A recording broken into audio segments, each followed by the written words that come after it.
Hello, what's up? It's your Kuya Brian in Canada. Yes guys, for today's video tayo po ay mag-grocery vlog. Kaya tara, samahan nyo ako mag-grocery vlog for today's video. At ayan guys, kakalabas lang namin from work. Kaya ano pang hinihintay nyo? Tara, samahan nyo kami! At papunta na po kami sa Food Basic at usually dito po kami nag-grocery kasi nga napakamura ng mga bilihin dito. At una ko na nga kinuha tong kamatis, no, na nagkakalaga ng 1.98 per pound. Opo, pound po yung gamit po nila dito, hindi po kilo. Pero yung isang kilo ay 2 pounds na po.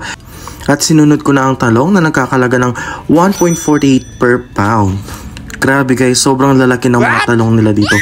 Ibang iba sa talong natin dyan sa Pinas. Pero alam nyo ba guys, mas masarap pa rin yung mga talong na nabibili natin dyan sa Pinas. At ayan, bumili na rin ako ng sili na nagkakalaga ng 3.99 per pound. Oh, nahuhulaan nyo na ba kung ano lulutuin natin? Comment down below. At dahil medyo tamad tayo, kumuha tayo ng bawang na nakabalat na nagkakalaga ng 5.88 per pound. At kumuha na rin ako ng tokwa guys na nagkakalaga ng $2 for $5. Pero isa lang yung kukunin natin. At opo, narinig nyo sinasabi ko yung mga presyo no guys. Kasi nagpa-price reveal din po ako dito sa Canada para ma-compare nyo yung presyo dyan sa Pilipinas. Kumuha rin ako ng tilapia na nagkakalaga ng $7.99. At nagtungo na rin ako dito sa mga meat section para pumili tayo ng mga karne. Sana may mahanap tayo na nakasale dito. Yan, kumuha na ako ng giniling na nagkakalaga ng 7.15 pound.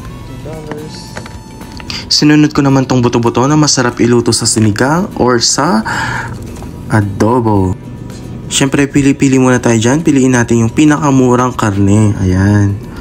Ayan, $4.02 po yung ating buto-buto. At sinunod ko naman, naghanap-hanap ako ng karne dyan na pwede pa nating lutuin. At ito nga, nakakuha ko ng pork belly na kakalaga ng $5.78 at isang pork chop na nagkakalaga ng $11.85. And then kumuha na lang nitong chicken wings, no, para meron tayong pang tinola na worth $13.20. Good. And then nakakita din ako ng atay ng manok dito. Guys, masarap itong lutuin sa lugaw, no? At yan, nakakalaga siya ng $5.15. And then bili tayo ng tomato paste. Yan, nakakita ko ng Hans tomato paste na nagkakalaga ng $1.25. Pero may nakita ko na mas mura dyan. Ito, na nagkakalaga lang 99 cents. Syempre, mas pinili natin yung mas mura. At binali ko yung sa Hans tomato paste. Then kumuha na lang ang tomato paste para sa lulutuin kong kaldereta. O pag nag-grocery po ako guys, alam ko na yung mga lulutuin ko. Kaya alam ko na rin yung mga kukunin ko. At yung tomato sauce guys, nakakalaga ng $1.78. At itong mga Knorr cubes nakakalaga ng $4 for $5. Pero kukunin ko lang dyan tig isa lang, no? Isang beef tsaka isang chicken. Kasi yun lang naman yung kailangan natin. At ito nga, nagtungo na rin ako sa egg section para kumuha nitong isang tray ng itlog, no? Ayan po, 32 pieces yan guys. At nasa $8.99 po siya. Kumuha na rin po ako ng corn kernel na nagkakalaga ng $1.29. At nagtungo na rin ako dito sa mga prutas para kumuha ng saging para meron tayong mga panghimagas after nating kumain.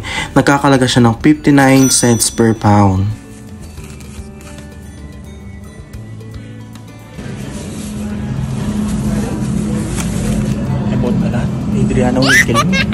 Lastly, nagtungo na ako dito para kumuha ng onion leeks na nagkakalaga ng $1.68 na gagamitin natin sa ating lulutuin na lugaw. At yan guys, dito sa Canada, no, wala kang makikitang bagger. Ikaw mismo ang magbabag ng mga pinamili mo. At syempre, dapat may dala kang bag dahil kung hindi, ay magbabayad ka kasi opo, dito sa Canada, hindi po libre ang mga bags. So, kailangan may dala ka laging eco bag kung ikaw ay mag-grocery. At ayun na nga, natapos na tayo mag-grocery at umabot ang bill natin ng $92. Or kung i-convert mo, nasa 3,700. Hanggang dito na lang guys. Thank you for watching! Laging positive ang dala. Kuya Brian in Canada. Ngitian lang ang problema. Nasaan man ay